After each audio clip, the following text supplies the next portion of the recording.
Writer special సిరీస్లో భాగంగా విరించి గారి కథ అన్వేషణ వినబోతున్నారు.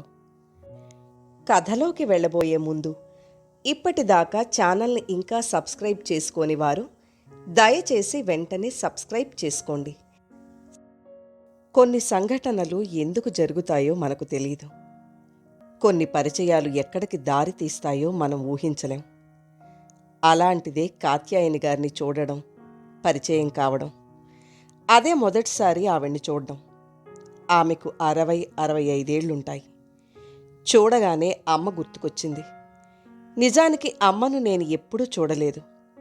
అయినా అమ్మ అంటే ఇలా ఉంటుందా అనిపించింది. నిండైన విగ్రహం, పచ్చని దేహఛాయ, నుదుట పెద్ద కుంకుమ బొట్టు, మెడలో సన్నని బంగారు గొలుసు, అక్కడక్కడా నెరిసిన వెంట్రుకలతో, పోచంపల్లి చీరతో ఆవిడ్ని చూసినప్పుడే అనిర్వచనీయమైన ఆనందం, ఆత్మీయ భావన. అప్రయత్నంగా చేతులు జోడించి నమస్కారం పెట్టాను. ఆవిడ ఆశీర్వచనాన్ని అద్భుత వరంగా భావించాను. ఆ రోజు ప్రపంచ వృద్ధుల దినోత్సవం. ఆసరా వృద్ధుల ఆశ్రమంలో జరిగే కార్యక్రమాలకి అక్కడి బ్యాంక్ మేనేజర్గా నన్ను ముఖ్య అతిథిగా పిలిచారు. సూరత్ నుంచి సరాసరి ఈ సిటీ శివారులోని రూరల్ బ్రాంచ్కి కావాలనే బదిలీ చేయించుకొచ్చి వారం అయింది. అక్కడ ఆశ్రమంలో ఉన్న 25 మంది మహిళలు, 30 మంది పురుషుల్లో ఆ అమ్మే నన్ను ఆకట్టుకుంది. వృద్ధులు వ్యర్థులు కారని, వాళ్ళు మన అమూల్య సంపదని నేను చెప్పిన ఉపన్యాసానికి ముందు వరుసలో కూర్చున్న ఆమె కళ్ళు చెమ్మగిల్లడం నా దృష్టి దాటిపోలేదు. ఆ సమావేశం అయ్యాక వృద్ధులందరికీ పళ్ళు పంచుతూ ఆఖర్న ఆవిడ దగ్గరకొచ్చాను. 2 యాపిల్స్ ఆవిడ చేతిలో పెట్టగానే, ఆశ్రమ మేనేజర్ కాత్యాయని గారని ఈ మధ్య కొత్తగా చేరారు అని నాకు చెప్పి, బ్యాంకు మేనేజర్ శంకరం గారు చాలా సహృదయులు అంటూ నన్ను పరిచయం చేశాడు. ఎవరికీ వంగి నమస్కరించని నేను ఆమె కాళ్లకు వంగి నమస్కరించాను. దీర్ఘాయుష్మాన్ భవ అని ఆమె ఆశీర్వదించారు. ఆ తర్వాత వారి దగ్గర సెలవు తీసుకున్నాను. ఆ తర్వాత నుంచి నేను బ్యాంకులో మళ్ళీ బిజీ. నేను స్కేల్ 2 ఆఫీసర్ని. నా కిందో క్యాషియర్, 2 క్లర్కులు, ఓ ఆఫీసరు, ఓ మెసెంజరు. మాది సిటీ చివరిలో ఉన్న చిన్న బ్రాంచి. దాన్ని అభివృద్ధి చేయవలసిన బాధ్యత నా మీద ఉంది. డిపాజిట్లు, లోన్లు, రికవరీలలో రోజు రోజుకు మరింత అభివృద్ధి కనిపించాలి. నాకు రోజు రాత్రి 9-10 అవుతోంది. నేను బిజీగా మంచి పనిలో ఉండగా నా క్యాబిన్ తలుపు తోసిన చప్పుడయింది. తలెత్తి చూశాను. కాత్యాయని గారు. నమస్కారం బాబూ అంటూ లోపలికొచ్చారు.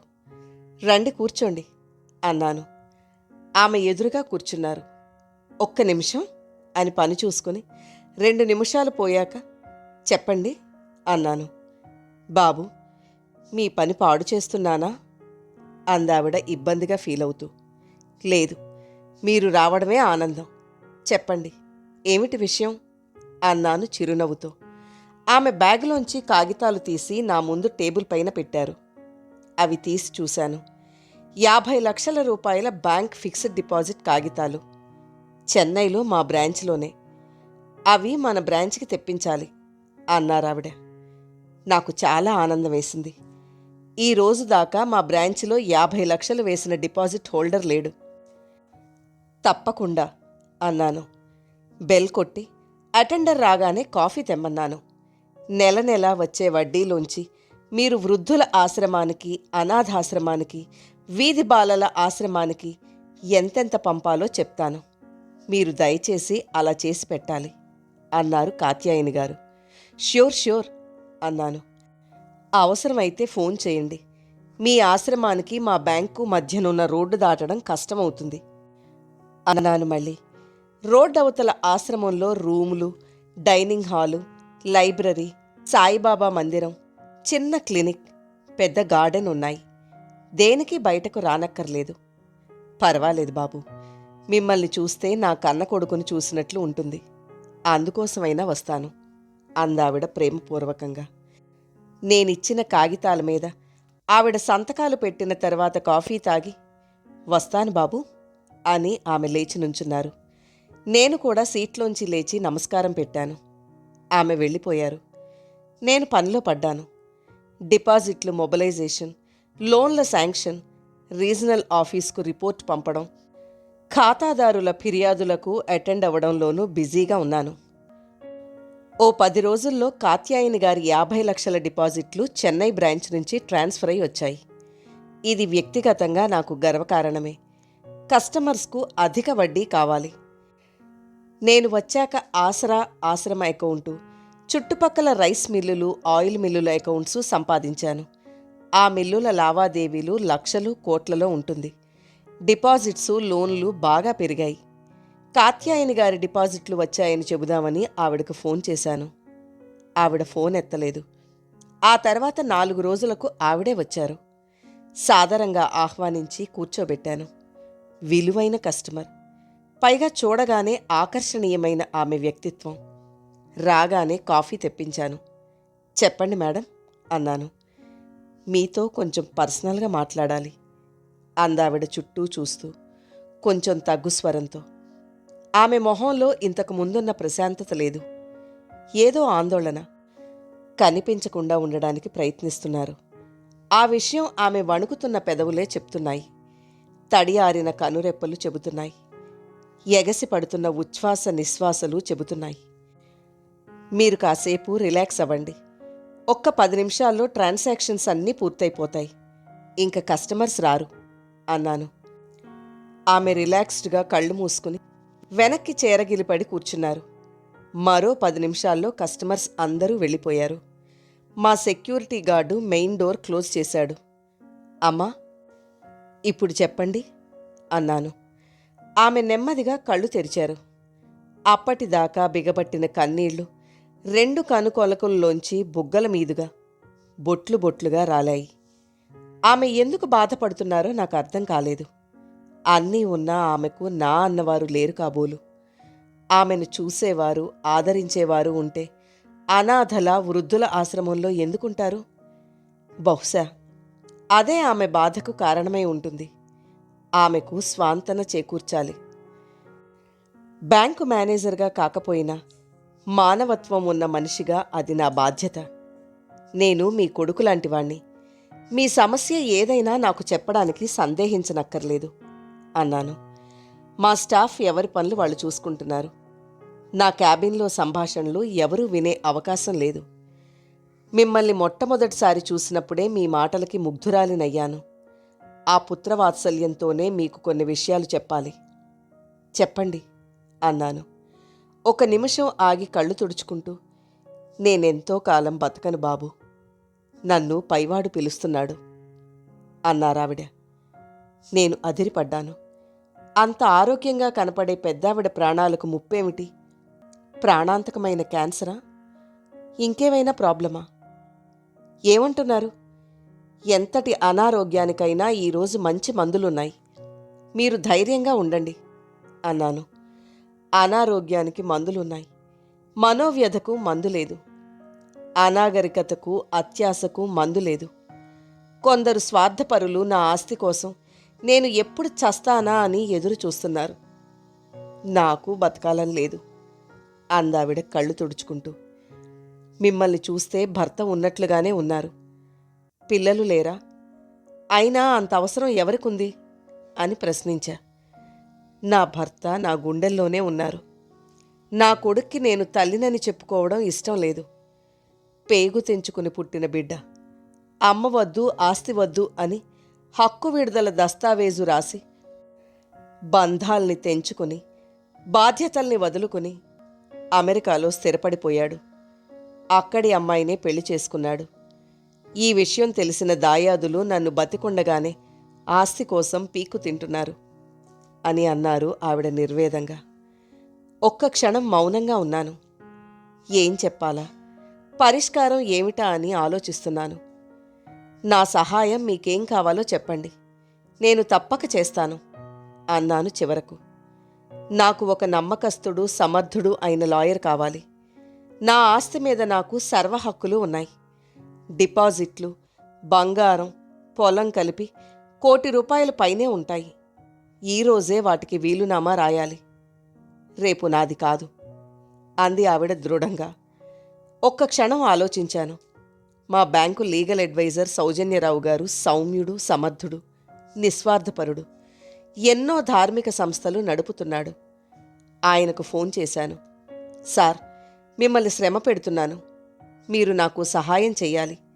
ఒక అరగంటలో మా బ్యాంకుకు రాగలరా ప్లీజ్ అన్నాను. నేను మీ బ్యాంకు దగ్గరలోనే ఉన్నాను.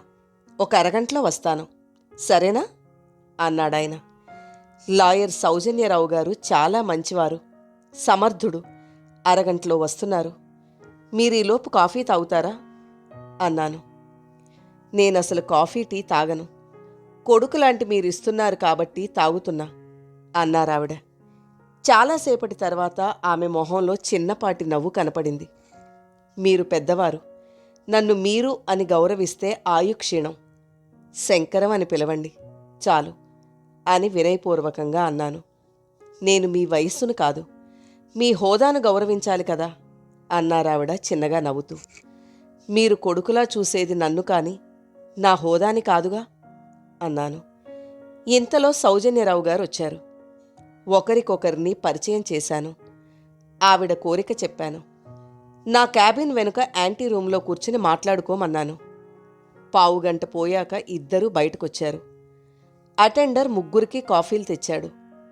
తాగిన తర్వాత కాత్యాయని గారు సోమవారం వస్తే ఆవిడ చెప్పినట్లుగా వీలునామా రిజిస్టర్ చేయిద్దాం అన్నారు సౌజన్యరావు గారు. థ్యాంక్ యూ సార్, నేనే తీసుకొస్తాను. మీరు డాక్యుమెంట్స్ రెడీ చేయించండి అన్నాను. లాయర్ గారు చెప్పినట్లే చేద్దాం బాబు అన్నారు కాత్యాయని గారు సెలవు తీసుకుంటూ. సోమవారం ఉదయం 11 గంటలకు వచ్చారామె.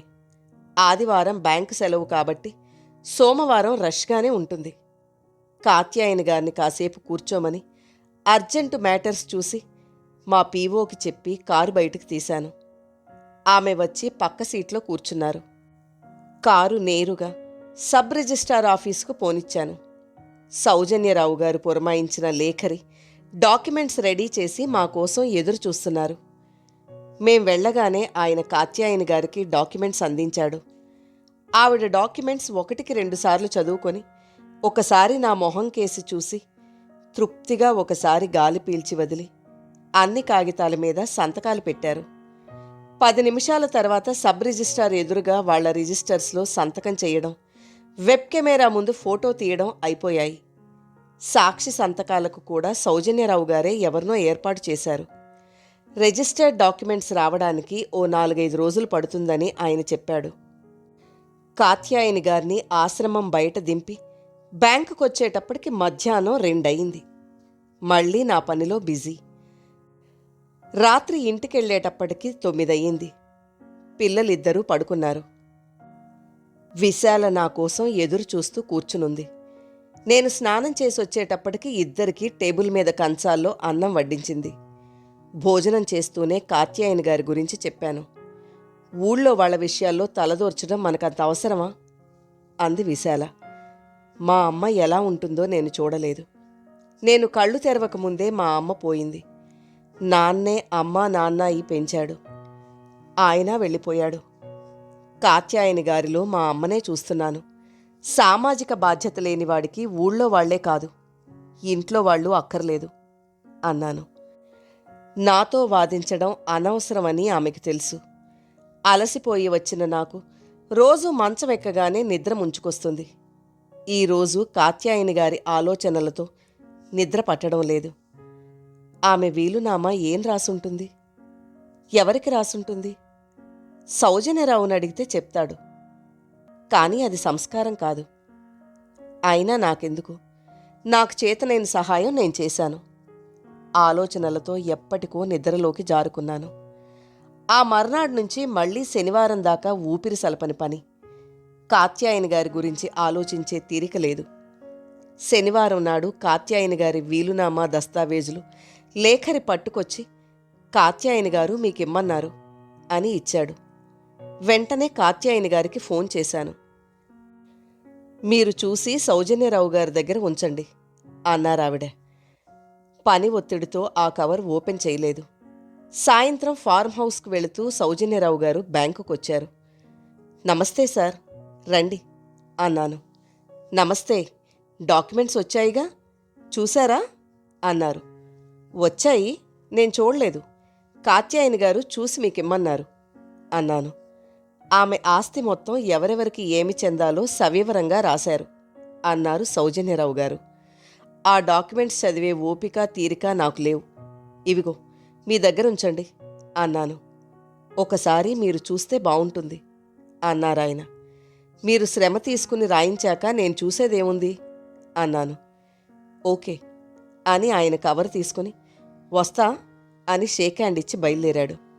ఆదివారం కూడా పనే. మళ్ళీ సోమవారం నుంచి శనివారం దాకా బిజీ. మరో పక్క మార్చి క్లోజింగ్ హడావుడి. ఆదివారం కూడా బ్యాంకుకొచ్చి కూర్చున్నాను. అప్పటికి కాత్యాయని గారిని చూసి వారం రోజులైంది. మా అటెండరు పిఏ తప్పితే ఎవరూ రాలేదు. సరిగ్గా 11ంటికి మా క్యాషియర్ కృష్ణమూర్తి హడావుడిగా వచ్చాడు. సార్, కాత్యాయని గారు పోయారట అంటూ అరిచాడు. నాకు పక్కలో బాంబు పేలినట్లయింది. షాక్కు గురయ్యాను. నోట మాట రాలేదు. ఏ కాత్యాయని గారు అన్నాను నోరు పెగల్చుకుని. వేరే ఎవరో అయితే బావుండునని దేవుడికి మొక్కుకున్నాను. మన డిపాజిట్ హోల్డర్ కాత్యాయని గారు సార్, ఆసరాలో ఉంటారు ఆవిడ అన్నాడు. నా గుండె వేగంగా కొట్టుకోసాగింది. చాలా ఆందోళనగా ఉంది. స్వంత మనిషి పోయినంత బాధ. ఆమె ఏమవుతుంది నాకు? చుట్టమా? స్నేహితురాలా? రక్త సంబంధమా? ఎంతో కాలంగా పరిచయం లేదే. ఏమిటి అనుబంధం? ఎందుకీ విచారం? గుండెల్ని మెలిపెట్టే బాధ. తేరుకుని వెంటనే ఆశ్రమానికి ఫోన్ చేశాను. అవతల మేనేజర్ ఫోన్ లిఫ్ట్ చేయగానే, నేను బ్యాంక్ మేనేజర్ శంకరాన్ని మాట్లాడుతున్నా. కాత్యాయని గారు. నా మాట పూర్తి కాలేదు. రాత్రి నిద్రలోనే పోయారు సార్. అదృష్టవంతురాలు. అనాయాస మరణం అన్నాడాయన. నేను వస్తున్నాను, వచ్చేదాకా ఆగండి, తీసుకెళ్ళకండి అన్నాను. లేదు సార్, రోటరీ క్లబ్ వాళ్ళ అంబులెన్స్లో తీసుకెళ్ళిపోయారు. అతనింకా ఏదో చెప్తున్నాడు. నేను సెల్ డిస్కనెక్ట్ చేసి, కృష్ణమూర్తి గారు, మీరు నాతో రండి అని బ్యాంకులో పీఓను ఉండమని చెప్పి కారు స్టార్ట్ చేశాను. సృష్టించబడ్డ ప్రతి వ్యక్తికి ఆఖరి ప్రస్థాన గమ్యమైన కైలాస భూమి బయట కారు ఆపి లోపలికి పరిగెత్తాను. అప్పటికే ఆమెను పేర్చిన చితిపై పడుకోబెట్టి చుట్టూ ఓ 10 మంది ఆశ్రమవాసులైన సీనియర్ సిటిజన్స్ ఉన్నారు. మరో 2 నిమిషాలైతే ఆఖరి చూపు కూడా దక్కేది కాదు. దగ్గరగా వెళ్ళి చూశాను. నిశ్చింతగా నిద్రపోతున్నట్లుగా ఉంది. ఎక్కడ పుట్టిందో, ఎలా పెరిగిందో, ఇక్కడ ఇలా బూడిదవుతోంది. జీవితం ఇలా ముగిసింది. ఓ జీవన పోరాటానికి అర్ధాంతర ముగింపు. 2 చేతులు జోడించి ఆమె పాదాలకు నమస్కరించాను. ఆమె జరగబోయేదానికి ముందే సంకేతాలిచ్చినా రక్షించలేకపోయాను. ఆమెది సహజ మరణమేనా, లేక దాయాదుల దురాశ ఫలితమా?